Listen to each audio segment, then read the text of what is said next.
Good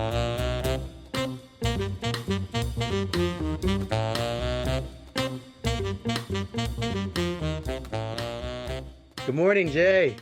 Morning. How are you? I'm fine. How are you doing? Very good. Very good. Excellent, excellent. Thanks for doing this. Thank you. Thank you for asking me to do it. Absolutely. So I want to make sure I get is it Alvester or Alvester? What's the Alvester, Alvester. wanted to make sure. Cool. Thanks for asking. Different people say it different ways, and I usually don't correct people unless they ask. So I appreciate that. Thanks. Yeah, I would have gotten it wrong. That's all good. Cool. So this is for Jersey Jazz Magazine, the art. Okay.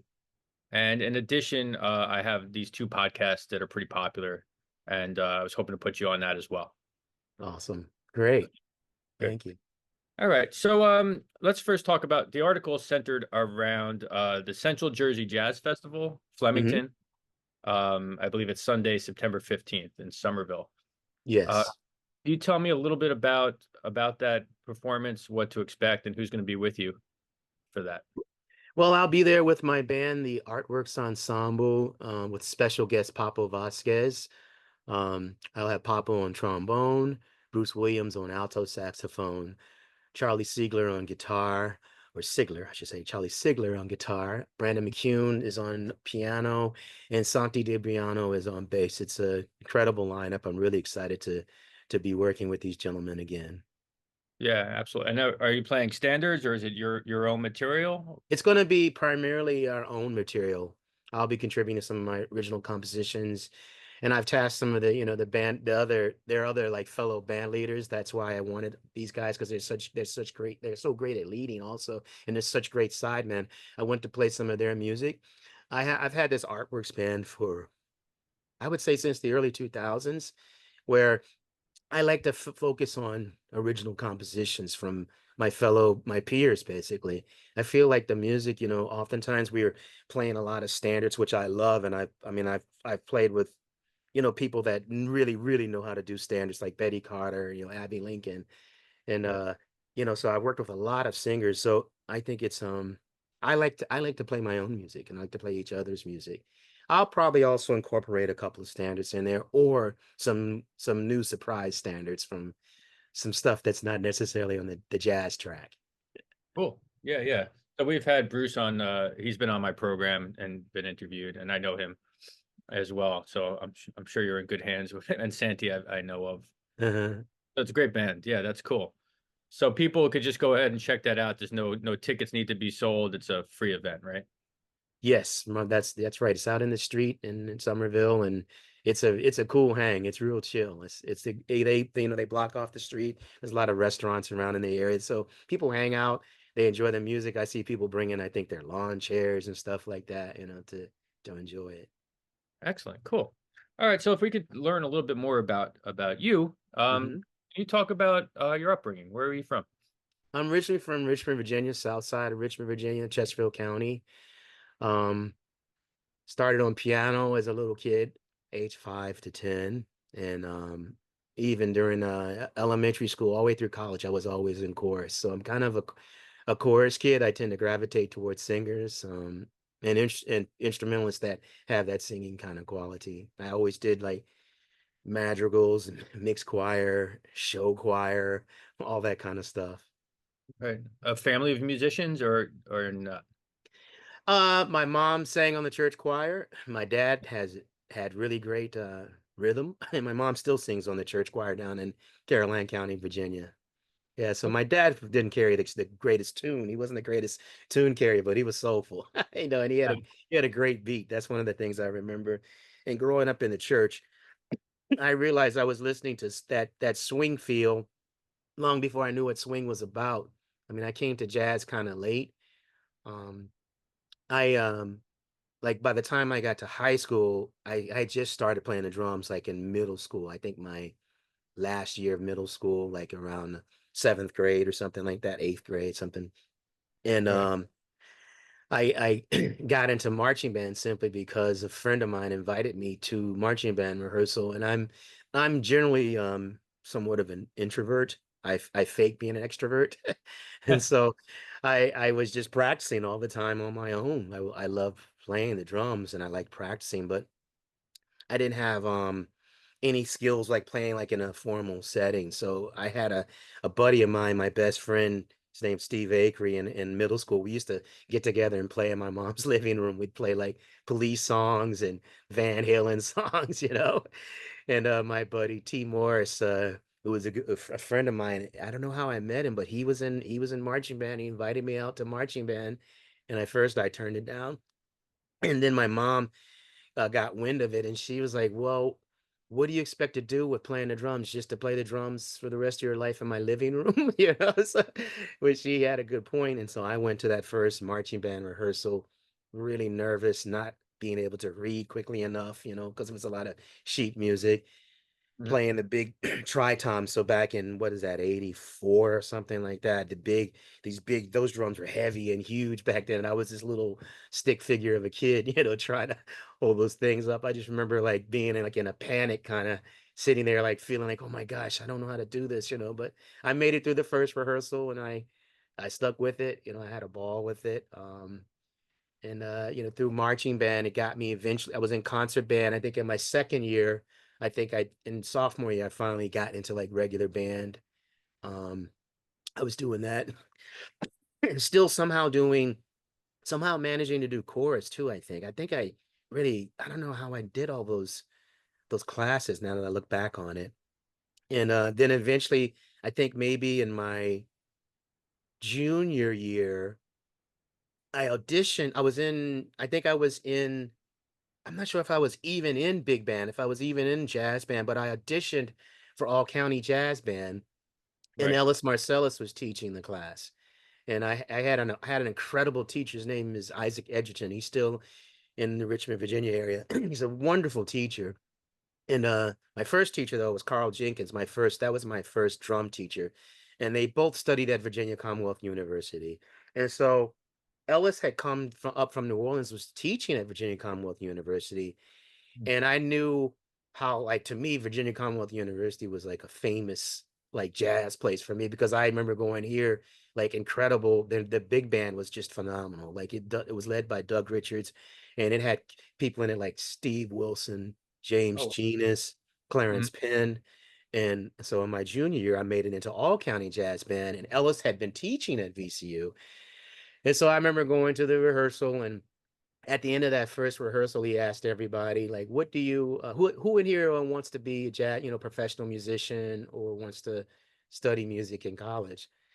And so I raised my hand, and one other kid raised his hand. His name is John Wynn, and he's phenomenal. He's still in Virginia, but phenomenal like reed player, just all around well-rounded musician. His father's an incredible reed player, like all the reeds, whatever, Barry, alto, tenor, sax, flute, all of that, just brilliant even in high school. And so I think Ellis recognized that he was pretty well prepared, whereas I didn't have any sense of language. And by the end of that first rehearsal, I was literally in tears because Mm. because I was just like a fish out of water. I just didn't know what I was doing. And Ellis let me know. I mean, it was a lot of tough love back then.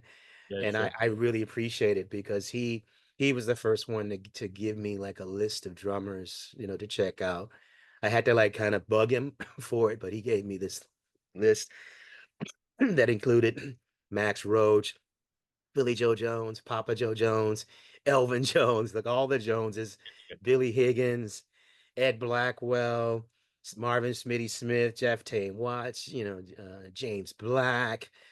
It was just an incredible list. Specs Wright. It was like a really, really Joe Chambers, Lewis Nash, such a deep list. And I started listening and studying. And by the time we got to that second rehearsal, I think I grew a lot, literally Yeah. just from listening to the music, studying Max. Wow. So before that, it was mostly like rock drummers for you, like Stuart Yeah, Cope. Stuart Copeland, absolutely. I basically figured out how to play the drums watching MTV. The first when they panned behind the drum set in that video, Every Breath You Take, I was like, Yeah. oh, that's what he's doing with his feet. So I kind of figured that out, and I showed it to my mom. I said, Mom, look what I learned. Can I take drum set lessons? And she was like, okay.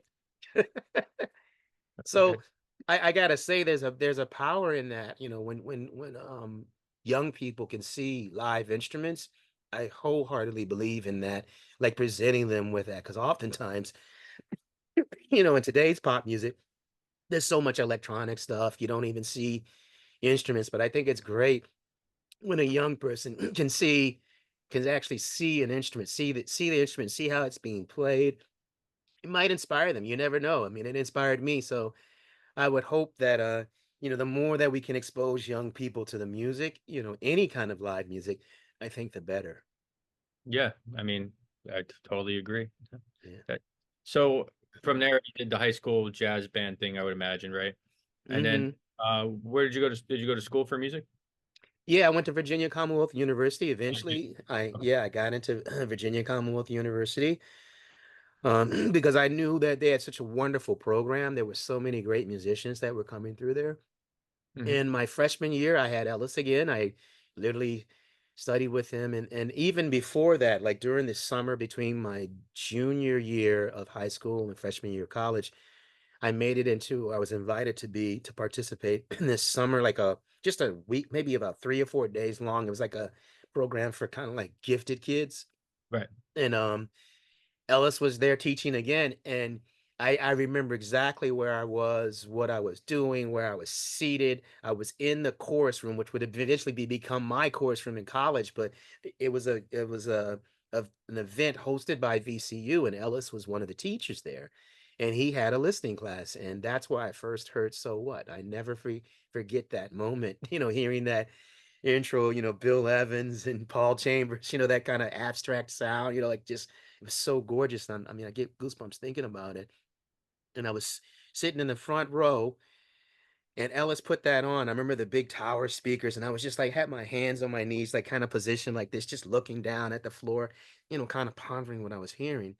And then when you hear you know, Paul Chambers kick into the bass motif, you know, and then that sound, I was like, wow, this is interesting, you know. It's like just and it was warm and it was just so beautiful. And then, you know, Miles coming in with that answer and train, you know, and Cannonball. I was like, oh my God. And then when they kicked into the time and I heard that cymbal crash of Jimmy Cobb with that Yeah. and the bass line walking in, I just looked up and it was like I thought I was like about as close as I was going to see the face of God at that moment. You know, that's one of the things about music. I think it, you know, connects you to a higher spiritual plane. And I just remember looking up at Ellis, like I think my jaw dropped. It was just like, wow. And he had this little smile on his face. I think at that moment he knew, okay, the He bug is had you. hit, you know?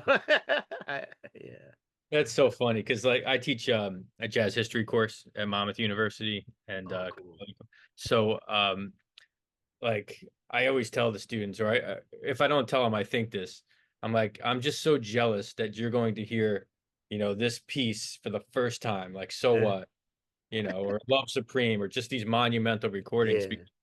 It's like I could talk your ear off about the history and the Hmm. tradition, but like, just close your eyes and listen, man. And Oh that's man. that's it.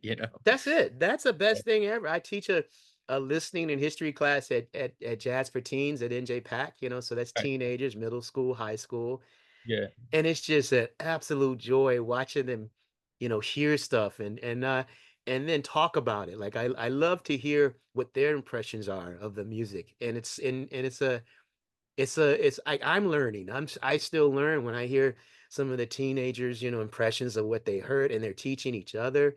And there's Right. something really holistic and healing and nutritious about sitting and listening to music with others. Like, you know, it's great Right. to listen by yourself, but I think it's even more fun not all the time, but a lot of times it's more fun to listen with others and then hear their impressions and or see their reactions or get some feedback on what they hear. Cause it opens up my own ears. Cause sometimes I hear things that I never heard before, or just like different impressions, you know, like sometimes, you know, people like because I like to ask students what do they equate something to, or kind of lead them down a path, or like, do you hear anything that you recognize, or does it give you any visual impressions? You know, because a lot of this great music can be very impressionistic, like a Ravel or Debussy, or something like that. And Duke came out of that kind of aspect of writing music. So it's just a beautiful thing, man. I love that too. So that's great that you get to do that. Yeah, it's a unique experience. It, like, not to make this about me necessarily, but like I did this camp. This, I was asked to do a small talk on jazz at this camp. Uh-huh. Uh, it was mostly I'd say high school, middle school kids. So I'm showing them, the hits, Louis Armstrong, Duke Ellington, Yeah. little clips. I had an hour, and Uh-huh. these kids, like, they applauded after every Yes. song. I'm like, Yep. I was in shock. I was like, I thought it was going to be almost a stretch because it's not a jazz specific program, Uh-huh. and they were just like, I was amazed. And one kid came up to me later. He's like, "You just merged my two favorite things, history and music." Yes. I'm like, that you're the kid, you're the guy who's Man, gonna, that's the power of it all, man. I yeah. think that's it. That's Mhm. it. It's the exposure. It's simply exposure. I mean, it's like, jazz oftentimes can be kind of tricky and contentious for some people, but it's such a humongous amount of variety within that, so-called genre. And there's things that relate into it and that it comes from that teaches you a lot about our history as a country, our history, our human history. There's so many parallels to that, and I've been in a situation too where the young people applaud at the end of something, and at the end of you playing some music, and it just really resonates with me. I really love that. Yeah, it's that, and also I think a lot of the gigs that we want, at least myself, but I'm sure you've had this experience. Sometimes you're playing in venues that are not jazz known venues, jazz specific, and you're Mm-hmm. in front of people who are not jazz aficionados by any means. Mm-hmm. And when you play that music in front of people, especially when they don't really know it, Mm-hmm. there's a certain energy that they're like, I never realized I like jazz. I didn't Yep. even know what jazz is. Like, it's such it is a communal experience, I think, Yeah. as much as you can get Yeah. into it by doing it on your own. But Mm-hmm. that's cool, man. So you do the college thing, Uh-huh. and then so where's did you go to a master's program, or was No, it's straight. I finished. Once I finished, I remember at the end of let me think about this. Finishing up college. I'm trying to get my timeline together, but I just remember someone asking me, "What are you going to do, when you graduate?" And I remember it was one of my teachers, and it wasn't I don't think it was a music teacher. I can see her face. I wonder who it was. But I said, "Well, I'm going to move to New York." And I just said that. And I didn't really have a plan. I just knew that's where I needed to be. right? Um, and at the end of my it took me 5 years to get through school, and I guess in my last year, I was I played a gig with Clark Terry that my Okay. teacher at the time, Scott Taylor, who taught at VCU, he gave me the gig. He said, "I think you should do this gig," because normally he would play with, the heavy hitters that would come into town, and I'd gotten some experience by then. Um, and so I did this gig with Clark Terry in a place called Benjamin's, and if I remember correctly, I think Clarence C was on bass. Who Clarence had played on Wynton's first record, so that was one of our. We had some incredible musicians in Richmond. I used to play with this trio with Anthony Dowd trio, and Hmm. oftentimes with Clarence C, sometimes with Jimmy Masters, who lives in the Tidewater area down in Virginia.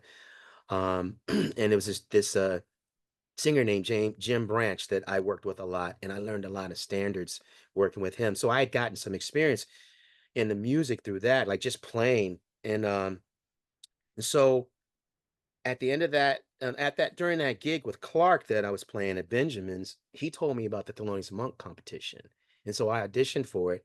I got into it, and I tied for third. And at that competition, I remember seeing Betty Carter backstage. I remember seeing her and Curtis Lundy. Like I remember their faces, like, wow, that's Betty Carter. Like she was backstage. Betty always had her finger on the pulse of what was going on. She was always listening to the young musicians who was up and coming. And so after tying for third, I guess I was the only one out of those 20 some drummers that got invited to New York to do Betty's Jazz Ahead program. And so she brought me up for that. So I think I did the monk competition maybe in January. spring of 93, I did, yeah, was it nine? Let me get it right. I think it was 93. That spring, I did the Jazz Ahead program, which I taught at for the first time this past spring, which was Cool. so awesome to be teaching at it, like Yeah, what, yeah. 30 years later. Um, and that's where I met Cyrus Chestnut. That's where I met Brian Blake, Greg Hutchinson, just being around those incredible musicians. Chris Thomas was there. Um, Aaron Goldberg, just Jackie Terrison, just a phenomenal group of musicians, and went back to school after that in the spring, finished out VCU, and then in the later part of the summer, I get a call from Ora Harris, Betty's manager, saying that Betty needs a drummer and she wants me to come to New York and play with her. That was one morning. Then that same afternoon, I got a call from Michael Bowie saying that Abbey Lincoln needs a drummer. Come to New York and play with her. And I'd been playing with Michael with this pianist named Lawston Harris up in Washington, D.C., who I just recently worked with in Washington, D.C. I hadn't played with him in a while. We've worked at the Django. I'm on one of Lawston's albums. So Lawston and I met through an Ellis's rhythm section master class 5 years prior in our freshman year. Right. And Lost, and I'm kind of digressing a little bit, but it's like a lot of linkages. That's why I think it's really neat to like share this, because like there's so many people that have helped me out, or that I played with. Like everybody I've played with has helped me in some way. That I mean, you can't always put it all in words, but playing with people builds you, like whether they're whatever level they are, just playing with someone, it always builds you, I feel. And Sure. and I really appreciate that. And so when Betty called me to town, I drove straight to Brooklyn. I had I got my passport and everything. Came up to New York. I had a bag of clothes and a drum set. Went straight to her apartment, or her brownstone, I should say, right there near Brooklyn Academy of Music. I knew that I was going to be playing in Brazil with her in Ann Arbor one weekend, and then the next weekend I'd be in Istanbul with Abbey Lincoln. So I came to town, did Okay. my did my rehearsal with Betty. Um, went to Brazil, played the Free Jazz Festival um, in Rio and Sao Paulo.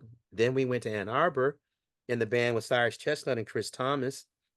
And uh, I met Rodney Whitaker for the first time there, in Detroit. I remember going to his house late at night, and his wife made us fried chicken. Okay. And I Yeah. fell asleep and I didn't eat anything because I was so tired. I was totally new to all the traveling thing. I Sure. came back to New York. Betty had put me in a hotel, the Empire Hotel, up near like the Natural History Museum, I think it was. And I um, came back, had to vacate that. Hans Schumann stayed with at Hans Schumann's place. He's a great drummer and a great educator. Stayed at his place, slept on a little mattress on his floor for a few days. And then Cyrus told me about his landlord having a vacant space. And so Right. I took my first check from Betty. She'd given me a check, and part of it was in cash, and the check was the exact amount that I needed for my first month of rent and my Okay. deposit. So I took that check, signed it over, got my apartment. Then during that week, at some point, I remember having a rehearsal with Abbey, and then I was off to Istanbul, and I remember playing a gig that basically paid for um, almost two more months of rent just from that one other gig. Yeah, yeah. And then within a week after coming back from that gig, which was with um, Michael Bowie on bass and Rodney Kendrick on piano, I played a gig with a singer that I met at a music camp. Her name was Yuko Hata on the Upper West Side in the fall of 1993. So I'm like 23 years old. And on that gig was a bunch of you were all young. We were brand new to the city. On that gig was Jason Moran, Stefan Harris, Mm. Richie Goods. Right, right. And Anthony Wanzi told me he was in the audience. And I remember doing that gig, having a ball. It was three sets, and we made $17 a man. So in the course of like 3 weeks, I had gone from working with the two greatest living divas of our, Right. my of that time period, Betty Carter and Abbey Lincoln, and then working with in a band, a bunch of, at that time nobodies, you know. Um, and I shouldn't say nobodies, we're all somebody, but just, relatively unknown young Yeah, musicians yeah. that I get what were you're saying. bright and talented and made enough to buy maybe a meal at a diner. It's Yeah. so funny how it works that way, right? And sometimes, Yeah. sometimes you go from having a dressing room to, you know, everyone piling onto a stage that's the size of a dressing room. It's just, Yeah. it's, Yeah. but That's yeah. and some of the greatest musical experiences are sometimes those ones though too, which is Hmm. crazy. Yeah. But cool, man. So you do the New York thing. You're in New York. And some of the other names I'm looking at of interest for me, Pharoah Sanders to me is always like an enigma. Did Hmm. you played with him a little bit, or what was the Yeah, situation? only one time, and I gotta say I kind of blew it. It was a situation literally. This is one of the things for young musicians, I would say. It's like it's like handling your business sometimes when you're young can be kind of tricky. And I was in a situation where I really enjoyed the gig. And there again, the bassist, he got me the gig. This gentleman's past Neil. I'm so terrible. I can't remember his name. Neil. I'll have to look it up. As I get older, I don't remember everything, and he Not drawing pulled a me in on the gig, and I just remember being told one fee, and then when I got paid, it was something else. And I was like, I mean, when you're working with someone like Pharoah Sanders, you kind of just should just shut up and just deal, and because it wasn't that big of a deal, but I was kind of like, I was a little like, but I was told this, so, and he asked me, oh, where'd you get that number? And I kind of panicked, and I said, oh, the bassist told me that's what it was, which wasn't true, and it's like when you're young, sometimes you do stupid stuff, and that was one of the most stupid things I think I could have ever done for my career.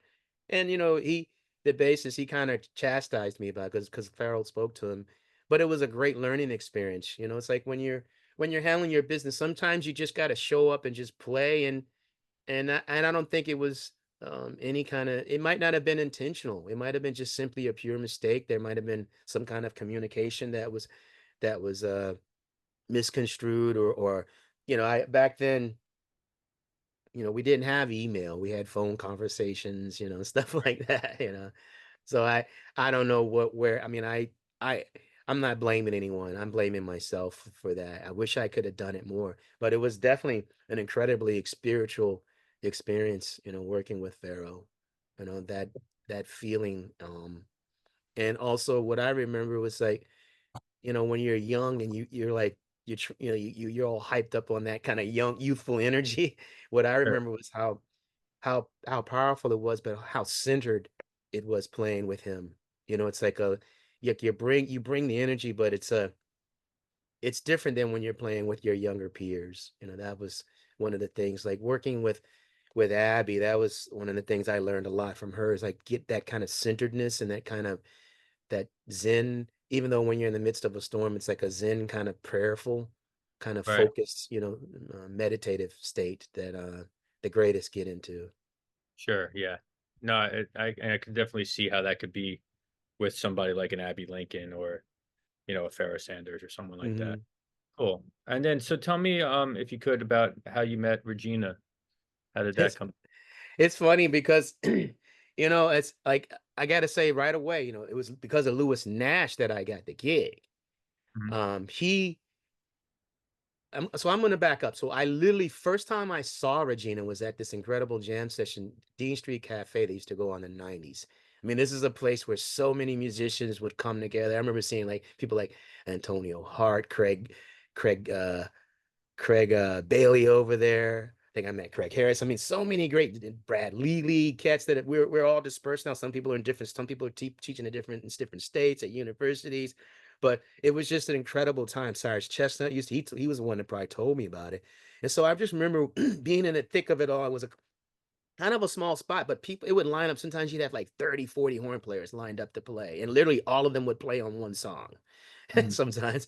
And I just remember walking through the crowd and seeing like, wow, I just, something made me say hi. Like I'm not usually one to just randomly say hi to some stranger, but I just said hi. Like I don't know what, it's something about her that I thought was special. So that was in like 90, that must have been 94, maybe 93. And then, I'm a big fan of Lewis Nash. I learned a lot listening to him, coming behind, coming into Betty's band and knowing people like Hutch had come through, people like Kenny Washington, Lewis Nash. So I had already been acclimated to his sound, and he was like life changing. Like when I heard him playing with Branford, I thought that was just like, wow, you can play drums like this. And so he was playing at Sweet Basil with this, violinist named Regina Carter. And I went down there to hear Lewis Nash and showed up, and I heard one of the most amazing performances ever in my life. I was like, wow, this is so special. It was something beyond. I mean, it was like music at the highest level, and that it was spiritual. It wasn't just a bunch of notes. It had so much meaning and so much feeling to it. And Nash came off the bandstand, and I remember sitting in the back, I was in the back of the club, and I was like, wow, that was just incredible. And he said, yeah, this is the way it used to be. Like, Mhm. because already at that time things were changing. But Lewis had played with so many incredible musicians. He knew how important she was. And I knew too, right then and there. I was like, well, I should say I was reflecting how beautiful it was and how incredibly moving it was. And so then he recommended me to the gig. And Oh, because I think he understood that I understood how right. how incredible and how important she is, how important she was, and what she was going to become. And that was it. So that was in sometime in 90, I think in 98. I'd been working with, I'd worked with Abbey, I'd been in Cyrus's trio, I'd been worked with James Carter's group, I'd worked with Betty, so I'd worked with Al Gray, I'd worked with a good amount of people.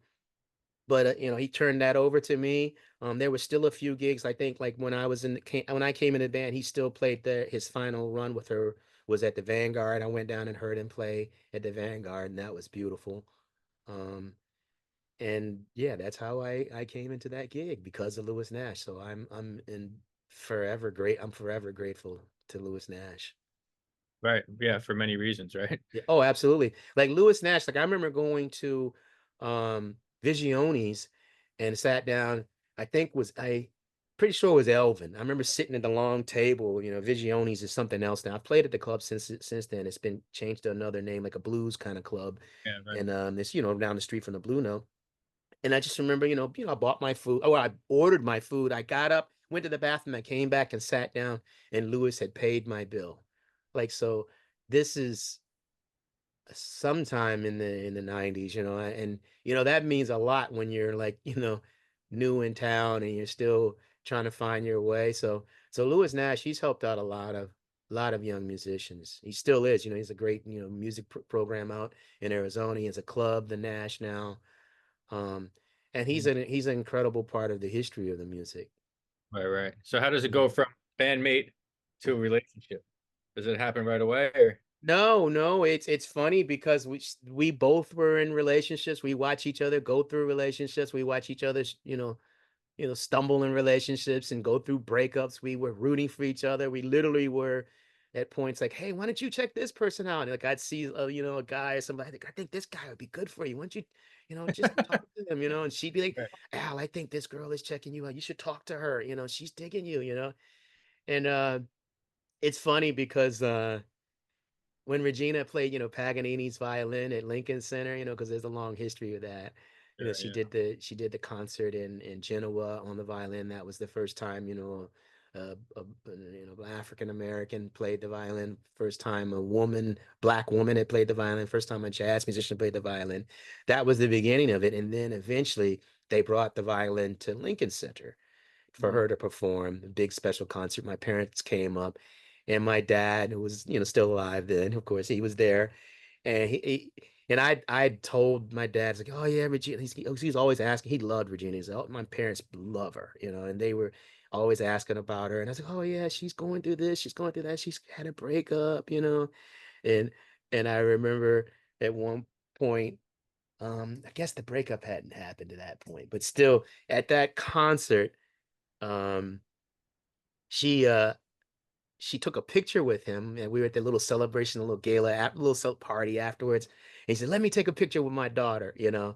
And at that point, yeah, I guess so. She had already broken up with her boyfriend. And I remember telling my dad prior to that concert, well before that concert, I said, "Yeah, Dad, she broke up with her boyfriend." He's like, "Are you gonna go for her?" Like he was already rooting for her. And at that concert, he's like, "Let me take a picture with my daughter." Now, at this point, we weren't dating, nothing, none of that was going on at all. It's just my dad was the one kind of Sure. putting the feelers out, it seemed. But at that concert, she told me later on when he said that to her, "Let me take a picture with my daughter." She was like already starting to be interested in me. She told me, she's like, "Wow." Like when he said that, she said there was something going on. It was kind of funny. She's like, "You don't know, Mr. Garnett," like in her mind, she was thinking. And then flash forward, I don't know, maybe later that year, I just remember us playing. Like I had moved to New Jersey. I bought my first home, so I had like a little truck that I would drive to the airport, like when we fly out of JFK, and oftentimes I would drive her home. And so Mhm. we just started hanging out. Like we started dating without knowing we were dating. I Right.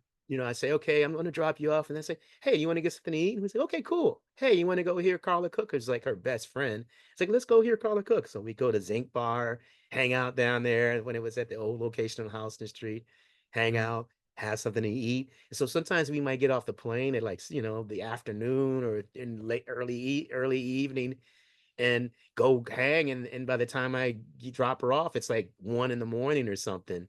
And so it was just hanging out like that. And so then eventually one day, I think it was after rehearsal, we were having something to eat.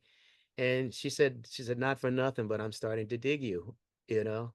And it just dawned on me at that point, like, because even before that, at one point, she saw how crazy I could be, like how like I'm sort of a jokester, after I get to know people. And she had asked me, she says, "Al, when you start dating someone, are you gonna spring all this craziness on them right away, or are you gonna let them ease into it, because you're kind of crazy sometimes." And so I said, "Well, ideally, it would be someone that's a friend. They would already know who I am, when we start dating."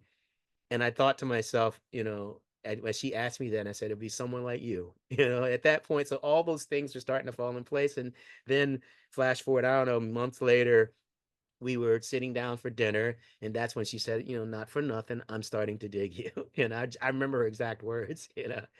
And I was like, wow, I paused for a second and I said, "Okay, well, let's try this." And we started kind of surreptitiously dating. We didn't let anybody know in the band know. And it's funny because we had when we told people in the band, some people like, "Oh no," like they kind of got in a panic because sometimes that dynamic of couples can in a band situation can be a little crazy. It can get stressful sometimes. But I Mhm. I think we handle it pretty well. I don't hear any complaints. At least they're not letting us know. That's good, but that's so cool how it just like developed organically like that, Yeah. like the music itself. Yeah, absolutely. Cool, man. So, like, what do you besides this one concert? I know you play a lot. What other things do you have coming up, or Well, any? yeah, well, yeah, this Friday, if I'm not mistaken. Let me look here. There's so many things going on right now because I just come from teaching for the with Jazz House Kids a week-long thing for the New York City Board of Ed, where we as teachers were Mhm. teaching other teachers how to teach jazz. Oh, very And cool. so, but this weekend on this Friday I'm at 29 McWilliams Place in Jersey City. It's an open mic through a poet named M Dash. I Mhm. worked with her um on the jazz and poetry program that I was one of the creative team on this jazz and poetry program for NJ Pack. And so Okay. she has like an open mic night, but she always features like a few artists that come and they're like this the performance is centered around them. And I'll be doing a solo performance that's this Friday in Jersey City. So Oh, I'll be so doing a 15-minute solo performance. I think there's maybe a singer, maybe a highlighted poet, and then it becomes an open mic. People can do poetry, whatever they want to do, and get up. So that's going to be happening this Friday. I don't have anything else with the band right now. I mean, I got to say, Sheila Anderson reached out to me about this. Last year, I had a wonderful thing with this same Artworks Ensemble, slightly different configuration with Regina in the band. Um, so Charlie is kind of like in the same, it's in the spot that Regina would have been, um, at a church in Newark, and that was a great thing. I don't work with the band like a tremendous amount. I need to work more with the band, but I have so much sideman work. I haven't been able to devote my time to it. Um, I was recently asked to do. I was offered two different Broadway shows. Like teaching, I mean, I teach at Montclair State University. All these things that have come to me have been through people just asking me to do things. I never, I've never reached out to do teaching, never interviewed for anything like that. I teach at Montclair State. I teach at NJ Jazz for Teens. I teach at I'm sorry, yeah, I also teach at Jazz House Kids, and I teach adult ensembles. I teach the summer workshop, which starts next week. I'll be in that for 2 weeks.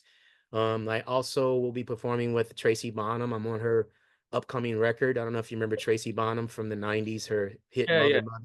I Yeah. actually had, yeah. So there was, yes, I do. I lived in Boston when she was from Boston, if I remember correctly, right? I think she, She's originally from Eugene, Oregon, but I think she had a lot of connection with the Boston crowd. Like she was, I think she might have been there for a while because yeah. yeah. There was some discussion about me playing with her at one point, but it Oh, never came to cool. fruition. So I doubt she would never even remember this, but it was like maybe just a couple gigs when she was coming through or something. So Uh-huh. I do remember that name. Yeah, that's cool. Yeah, I've got that, coming up. And then, like I said, I've been offered two different Broadway shows. I initially turned down the first show. It was the new Louis Armstrong show that Branford's doing the arrangements on. Branford Right. Marsalis Oh, doing orchestration on and arrangements, which is I know oh, it's going to be incredible. Um, but I turned that down because I would have had to cancel out on so much stuff. I would have hung up a lot of people, different tours and stuff. I've got some in September. I'll be in France with Oran Etkin. mhm. Um, and also there's a new percussion ensemble. Like, I hope it's going to still come to fruition, but there's a new, for first time ever, a new percussion ensemble at Montclair State University that I'm supposed to be leading. I'm looking forward to, arranging for that and writing for that and compiling the music for that. And so last year I was on the city center production of Pal Joey, their gala that Savion Glover was the director of, and Oh, one of the directors of, and I really enjoy working with Savion. And so I got offered that Louis Armstrong show, turned that down, and because of me missing out so much stuff from last fall, I was trying not to like hang up Montclair State University and other people again this fall. And then once I turned that down, a week after that, I got offered the new show with Audra McDonald. And so, I mean, knock on wood, hopefully that will still happen. I mean, anything can happen between now and then, but it was offered to me. I accepted it. I'll be the rehearsal drummer. I've done this before. I did it on Shuffle Along, oh and yeah. it's the same. It's Audra McDonald and George C. Wolfe, and it's this similar creative team as before, and they requested that I be there, and so I'll be there rehearsing with Audra and George before the full band gets there. So those kind of productions, I I I revel in that kind of situation. Some drummers, some jazz drummers would be like, "Oh, I could never do Broadway," but one of my heroes is Papa Joe Jones, and I know how much he did shows. Um, and I've learned a lot from it. It's like it's a different type of discipline because it requires more improvisation than you might imagine. And it requires you to be creative right then there in the moment, especially when they're building the show, to have you have to bring your knowledge of history and of different styles. And because I've done shows where you might be set in the 20s, and then by the end of the show, you've got to play like modern, like R&B, hip hop, or rock even. Sure. So I revel in that. I revel in trying to, hug whatever artists I'm performing with, hug them musically and provide for them what they need. You know, oftentimes when you're playing in these rehearsal spaces, it's a big booming room. You've got dancers and you've got singers, you got a cast that's not even using microphones. They still want you to give them energy, but you got to play so that they can still hear themselves. And you're playing with an acoustic piano, so it's just you as a drummer and an acoustic pianist, and you're constantly figuring out sounds and things. You're kind of help building the drum book, you know, Mhm. when you're in that situation. And sometimes it's really like when I did shuffle along, it became really complicated, and the drum parts were extremely complicated. You know, people were like, "Oh my gosh, how did you play all that stuff?" And it was simply because I was literally pulling from the language of Baby Dodds, Papa Joe Jones.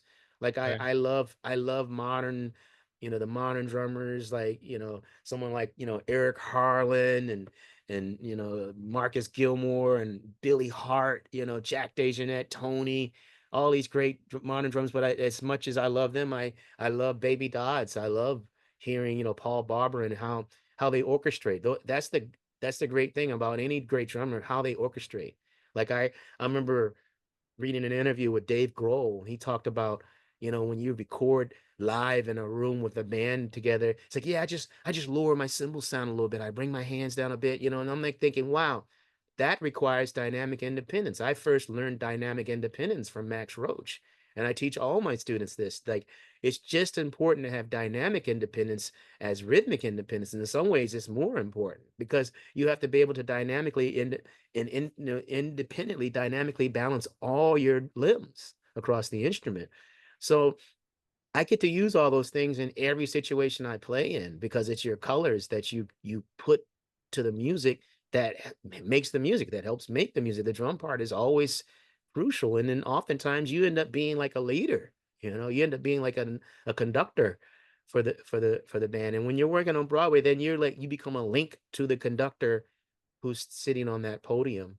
You know, so there is a there is a hierarchy that you have to adhere to, but at the same time, you know, I you can be like a somewhat of a hero when you're playing in that drum chair because you can save things that might go awry. Like when I did After Midnight, I remember there were times we worked with sing all these different singers, so there was different feels that were being brought to the band. I worked with Fantasia, Vanessa Williams, Katie Lang, Tony Braxton, um, Patti LaBelle, Right. Babyface, you know, and they all brought different sensibilities. So there was different. They worked with different phrasings. They. I don't care what you say. People, you know, say, you know, Broadway, at least in the jazz context, the shows that I've done, it's different, and you have to make it's like minute different adjustments, you know, to make it all work, to make it swing, make it sound good. And there's times where I had to like bring people in that I could tell someone might have gotten shifted. And it's like sometimes that one hit on a bass drum can make all the difference in the world, and the conductor gives you the thumbs up because you just saved, you know, something that was a potential train wreck, you know. And when you're in the midst of that stuff, you have to use your ears. You really have to use your ears because not everything the stuff on the page is not always the law. That to me, the law is right there in the moment, right there in the music. That's where the law of what it is. And that's the rules. The rules are help your bandmates out, help your performer, your whoever's on that deck, who's ever on that stage. You got to help them out. Like Matt Wilson says, you got to hug the band. You know? Yeah, that's a great phrase. Yeah, it's Yeah. funny how you know, people have this impression, or even musicians, like when you're doing one of those shows, yeah, it's a lot of Mhm. ink on the page, but there is a creative element to it. And every show, you know, it's very hard to play a flawless show. And every show is different, you know. Yeah. Hmm. And Yeah. like you said, when you bring in a new element or a new actor or singer, it's completely changes the dynamic, you know. Yeah. It's Yeah. cool. At one point, I remember doing a live gig saluting uh, Darthon Kirk, you know, one of our heroes, you know, the music. You know, she helped found WBGO. She's like the mother of jazz in Newark. You know, she's done a lot to help build education programs at NJPAC, and Michael Carvin was sitting, we were sitting backstage, you know, and there was like a cast of different players, you know, coming up onto the stage, and he was listening, and he said, about it. He heard a drummer that was, great musicians. We were all great musicians saluting her, but he said something really profound to me. He said, "This drummer hasn't played shows." And I was like, wow, like it really summed it up. It was still awesome what the drummer was doing, but I knew what he meant. Because Mm. like in those kind of situations where it's like all these like an all-star group, as a drummer, you still have to at least for me, I feel like you still have to make the band sound like it's an arrangement. It's Yeah. just still sound like right then there on the spot. Because I know when I go hear uh when I used to hear Roy Haynes, when he's back in the 90s and still all throughout his time playing, he's not playing really now, but it sounded like as much frenzy and as much joy and as much exuberance, it always still sounded like this was meant to be. This sounded like all those shapes, it sounded like it was an arrangement. It sounded so free, but it made so much sense. When Yeah. I heard Higgins play, it just his colors, when he chose to do specific things at certain moments in the song, it sounded like boom, this is part of a show, because Roy, I mean, you got to figure like Roy came up, and you can hear a lot of I hear a lot of Papa Joe and Mm. Roy, you Yeah. know. Yeah. So that kind of sensibility, that dance kind of sensibility, and understanding that it's not just about you. That comes from playing those shows when you learn how to organize. At least if you have it in your ear. I mean, I've studied these cats a lot, so I hear that kind of sound like, okay, the bridge is one thing, the A's is another thing. When a character comes out in the music, because we're all like actors. This is something I learned from Betty. You Mhm. need to have that kind of drama. So what are you going to do for your sound to instill that kind of drama in the music? Right, right. Yeah. Yeah, I think that's everything you said is really important for people to understand who are studying this music or Mm-hmm. music in general, and so it's also like um conversely, like I've heard played with some great jazz drummers who filled in on a wedding gig, Mm-hmm. perhaps I've Mm-hmm. been, and it's not this, it's not the same thing. Like No. that versatility, you just and cross, playing across genres there's more to Mm-hmm. it than just being good, like Oh, absolutely, man. One of my favorite gigs ever when I first bought my first home in Irvington, New Jersey, when I was living there for a while in the early 2000s. I got called to do this wedding gig, and it was a band that they had an incredible lineup. They had like three horns, percussion, keyboard, guitar, three singers, and they would send out this list of just all these different styles each time we would play. And you'd show up at the sound check, and everybody would have their part down. Like, I don't remember seeing any sheet music. They would just send us the tunes to listen to. I mean, we play everything from the Beatles to Beyonce, and I like playing some of those Ringo parts. I was like, wow, this guy's a bad dude. Like, it's so simple, but he would organize his parts that fit the song so perfectly. right, right. And learning, like we play Rick James, whatever. Yeah, I And know learning that's all that part, it gave all those parts, it gave me even more appreciation for parts. right, right, That's what Blakey did. Blakey played the Dickens. I mean, that's the master of playing a melody. Like that, to me, it's like he's the pinnacle. Like the way he organizes parts.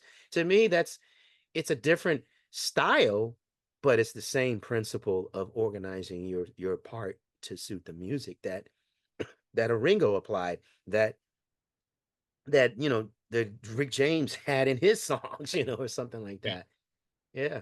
I've right. been in those situations where even I've been on situations where it's a wedding gig, and all of a sudden you get like two guys in the band that want to play like burnout modal music during the dinner, you know, and I'm like, what are you guys doing? Why are you doing this? Like, they're so happy to play together. And I'm like, yeah, I get that it's fun to finally, like, you haven't played together in a while, and it's like a reunion, but I don't want to play Yes or No by Wayne Shorter during someone's dinner at a wedding.